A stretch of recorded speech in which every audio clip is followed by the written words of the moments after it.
வணக்கம் தலைவா, அனைவருக்கும் இனிய வணக்கம். இன்னைக்கு பிஎம் கிசானுடைய 23வது தவணை தொகை வர இருக்கு. ஸோ இது குறித்து சில முக்கியமான தகவல்களை வீடியோ பதிவில் நம்ம பார்க்க போகிறோம். ஸோ நீங்கள் நம்முடைய சேனலை முதல் முறையாக பார்க்குறீங்க அப்படின்னா மறக்காமல் ஒரு சப்ஸ்கிரைப் அண்ட் பெல்லை கிளிக் பண்ணி வச்சுக்கோங்க. பிரதம மந்திரி கிசான் சம்மன் நிதி யோஜனா. ஸோ இது தவணை வெளியாகும் தேதிகளை எப்பொழுது வெளியிட போகிறாங்க, விவசாயிகள் காத்து வருகின்றனர். பிரதான் மந்திரி கிசான் சம்மன் நிதி யோஜனாவின் 23வது தவணை எப்பொழுது வெளியிடப்படும்?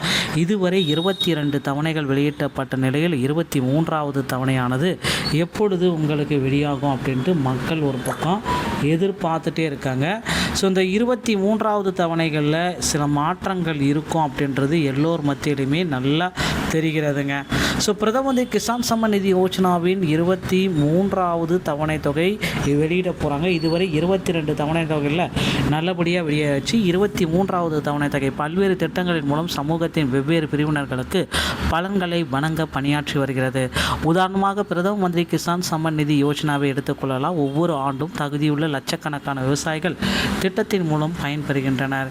இந்த முறை 23வது தவணை தொகையை அரசு வெளியிட்ட நிலையில், ஆனால் இந்த தவணை தொகை எப்பொழுது வெளியிடப்படும் என்ற அறிவிப்பு இன்னமும் யாருக்குமே வெளியாகலைங்க. ஸோ இந்த முறை எப்பொழுது வருகிறது அப்படின்றது தான் இப்போ கேள்விக்குறியாக இருக்குது. எப்பொழுது நமக்கு அக்கௌண்ட்டில் பண வரவு வைக்க போகிறாங்க?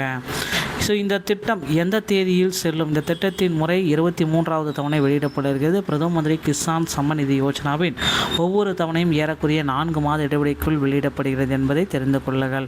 உதாரணமாக கடைசி, அதாவது 22ஆம் பாகம் மார்ச் மாதத்தில் வெளியிடப்பட்டிருக்காங்க. ஓகேங்களா? அதே போல் இப்போ பார்த்திங்கன்னா வெளியிட போகிறதா சொல்லியிருக்காங்க. பிரதான் மந்திரி கிசான் சம்மன் நிதி யோஜனாவின் மொத்தம் 22 தவணைகள் இதுவரை வெளியிட்டிருக்கு. இத்தகைய சூழலில் 23வது பாகத்துடைய ஒரு அறிவிப்பு இன்னும் ஒரு சில தினங்களில், அதாவது இந்த ஜூன் மாதம் இறுதிக்குள்ளார இந்த 23வது தவணை தொகை அக்கௌண்ட்டில் வந்துவிடும் அப்படின்றது எல்லோருடைய எதிர்பார்ப்பாக இருக்குங்க. இந்த டைமில் நீங்கள் என்னென்ன விதிமுறைகளை பின்பற்றணும், அரசு சொல்கிற விதிமுறைகள். 23வது தவணை தொகை பிரதம மந்திரி கிசான் சம்மன் நிதி யோஜனாவின் ஒவ்வொரு தவணையும் ஏறக்குறைய 4 மாத இடைவெளியில் உங்கள் அக்கௌண்ட்டுக்கு வர வைக்கிறாங்க அப்படின்றது எல்லோருக்குமே தெரியும். இந்த 23வது தவணை தொகையை நீங்கள் வாங்கணும் அப்படின்னா ஸோ உடனடியாக உங்கள் அருகாமையில் இருக்கிற இ சேவை மையத்தை அணுகி நீங்கள் பார்த்தீங்கன்னா உங்களுடைய பயோமெட்ரிக், ஸோ அந்த ஃபிங்கர் பிரிண்ட்டு, ஃபேஸ் ஐடி, இது எல்லாமே verification, eKYC verification, face verification, so இது எல்லாமே கம்ப்ளீட்டாக செஞ்சால் மட்டும்தான் உங்கள் அக்கௌண்ட்டில் இந்த 2000 ரூபாய் அப்படின்றது பணம் வைக்கப்படும். ஸோ இத்தகைய சூழலில் ஏதாவது உங்கள் கிட்ட டாக்குமெண்ட்ஸ் இல்லை, விவசாய சரிபார்ப்பு, நில சரிபார்ப்புகள் இல்லை, மிஸ்டேக்காக இருக்குது அப்படின்னு நினச்சிங்கன்னா கண்டிப்பாக இந்த பிஎம் கிசானுடைய 6000 ரூபாய் உங்கள் கிடைப்பதில் தகுதி இல்லை. ஸோ நிறைய பேர்த்துக்கு பார்த்திங்கன்னா இந்த மாதிரி நிறைய பீப்புள்ஸை ரிஜெக்ட் பண்ணியிருக்கிறதா தகவல்கள் வந்திருக்குங்க. ஸோ கிட்டத்தட்ட 1 கோடி பேரை பார்த்திங்கன்னா பிஎம் கிசான்லேருந்து ரிஜெக்ட் பண்ணியிருக்காங்க. ஸோ மீதி நிறைய பேர் பார்த்திங்கன்னா இப்போ பிஎம் கிசான் தவணை தொகையை பெற்றுட்டு வராங்க.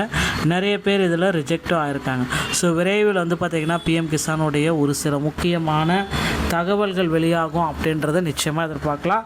இந்த ஜூன் மாதம் 18ஆம் தேதியில் பிரதமர் அவர்கள் கண்டிப்பாக வெளியிடுவார் அப்படின்ற எதிர்பார்க்கலாம். ஒருவேளை ஜூன் இறுதி, ஸோ அதாவது ஜூன் 18 இல்லைனா ஜூன் 25 இல்லைனா ஜூலை 1, இந்த 3 தேதிகளில் ஒரு நாளில் இந்த பிஎம் கிசானுடைய தவணை தொகை உங்கள் அக்கௌண்ட்டில் வர வைக்கப்படுங்க. நண்பர்களே, இந்த வீடியோ பதிவு உங்களுக்கு பிடிச்சிருந்தால் நீங்கள் நம்முடைய சேனலை சப்ஸ்கிரைப் அண்ட் பெல்லை கிளிக் பண்ணி வச்சுக்கோங்க. மீண்டும் ஒரு நல்ல தகவலுடன் நான் உங்களை சந்திக்கிறேன். நன்றி, வணக்கம், தேங்க்யூ.